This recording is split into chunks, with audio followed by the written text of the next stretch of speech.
Hi friends, today అయితే ఇంకా కొత్త రెసిపీస్ నేను ముందుకు వచ్చాను.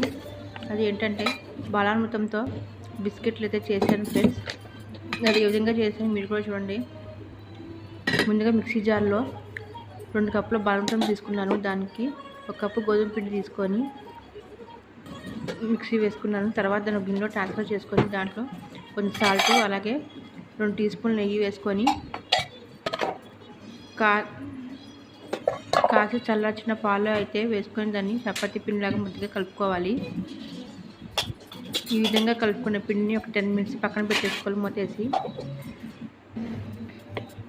తర్వాత దాన్ని మనం చపాతీ పిండిలాగా ప్రెస్ చేసుకోవాలి. మనం దేంట్లో అయితే వేస్తున్నామో దాన్ని కొంచెం గీ అప్లై చేసి ఒక ప్లేట్ని పక్కన పెట్టుకోవాలి ఫ్రెండ్స్. మనం చపాతీ ప్రిపేర్ చేసుకున్నాం దాన్ని మనకు నచ్చిన షేపుల్లో కట్ చేసుకొని ఆ ప్లేట్ మీద పెట్టుకోవాలి. దాన్ని మనం ప్రీహీట్ చేసినటువంటి కడాయిలో పెట్టి దాని మీద ఒక మూత ఉంచి దాన్ని కుక్ చేసుకోవాలి. కుక్ చేసుకున్న బిస్కెట్స్ అయితే ఈ విధంగా వచ్చినాయి ఫ్రెండ్స్. టేస్ట్ చాలా బాగున్నాయి. మీరు కూడా ఒకసారి ట్రై చేయండి.